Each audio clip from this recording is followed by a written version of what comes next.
When I said I do that unforgettable day, I never truly understood the weight of those words until the moment I stood watching my husband's final farewell. The red earth fell softly onto the coffin. Around me stood our children, family members, colleagues, friends, church members, and former students whose lives my husband had touched over the years. Some wiped away tears. Some whispered prayers. Others spoke about the remarkable man he had been. I barely heard any of it. My eyes remained fixed on the coffin. For the first time in 15 years, I wished he would suddenly sit up, smile, and tell everyone there had been a misunderstanding. But Professor Adewale Akinyemi was gone. And with him went a story that only the two of us fully understood. Tears rolled down my cheeks. Not simply because I had lost my husband. Life eventually asks all of us to say goodbye. I cried because the man we were honoring had spent many years carrying a burden with a grace I never deserved. And even at the very end, he remained true to his word. As the pastor began the closing prayer, my mind drifted backwards through time.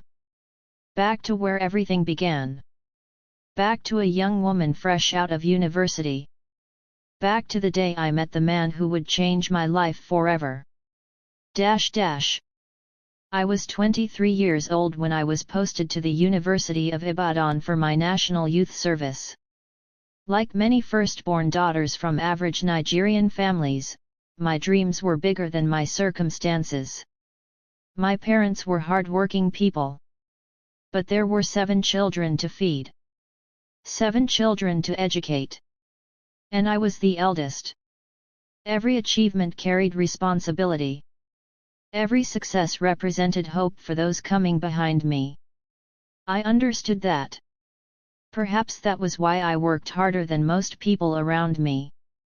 During my service year, I was attached to one of the departments in the university.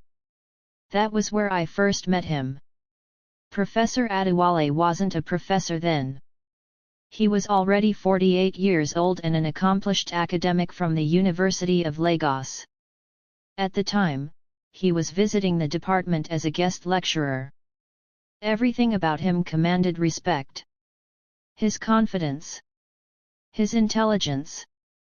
His composure. The way people listened whenever he spoke. Even senior lecturers admired him. Naturally, I admired him too. One afternoon after a seminar, I noticed him struggling to organize a large pile of documents before returning to Lagos. Without thinking much about it, I offered to help. He thanked me. I helped again the following week. Then again the week after. Gradually, occasional conversations became regular interactions. He discovered I was ambitious. I discovered he enjoyed mentoring young people. Over time, mutual respect developed between us. Nothing romantic. Nothing complicated. Just genuine respect. When my service year ended, life became uncertain again. Finding employment wasn't easy. I submitted applications everywhere. Months passed. Nothing happened. Then one afternoon, he called. A position had opened at the University of Lagos. He believed I would be suitable. A few interviews later, I got the job. My entire family celebrated. To them, Professor Adewale had become a blessing. To me, he was the man who had opened a new chapter in my life. A year later, I relocated to Lagos. 6 months after my relocation, he proposed. I remember staring at him in complete surprise. Not because he wasn't kind. Not because he wasn't respectable. But because I had never imagined marrying him. The age difference alone frightened me. 25 years. While my friends talked about young husbands and exciting futures, I was being asked to marry a man much older than me. My first instinct was to refuse. And honestly, I almost did. But family has a way of influencing decisions. My parents reminded me of everything he had done. My siblings spoke about the opportunities his support had created. Relatives called from different parts of the country to advise me. He is a good man. He respects you. Men like this are rare. Eventually, I agreed. Looking back now, I cannot honestly say I married him because I loved him. I married him because I believed it was the right decision. I married him because gratitude looked very similar to love from a distance. And that was a decision whose consequences I did not fully understand. The wedding was beautiful. Everyone smiled. Everyone celebrated. Everyone believed they were witnessing the beginning of a wonderful love story.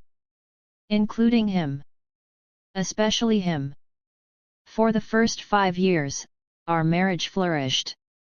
God blessed us with 3 boys. My husband was attentive. Responsible. Patient. He never embarrassed me. He never gave me reason to question his commitment. In public and private, he treated me with respect. And I respected him too. But respect and love are not always the same thing. There was something I never admitted to anyone. Not even myself. Deep inside, I often wondered if marriage was supposed to feel different. Still, I remained committed to my family. At least I believed I was. After our 3rd son was born, I told him I wanted to focus on my career. Academics had always fascinated me. I dreamed of becoming a lecturer someday. He supported me completely. In fact, he encouraged me. There was only one request. One small request. Give me one more child, he said with a smile. I've always wanted a daughter. I laughed. Then reluctantly agreed. Neither of us knew that decision would change everything. And neither of us knew that a new chapter was already waiting just around the corner. Sparkles, have you ever made a decision that seemed right at the time but later changed your entire life? Speech balloon. What do you think happens next? Hand pointing down. Tell us in the comments. Subscribe for episode 2 Heavy Black Heart. Share with your emotional story lovers. Revolving Hearts.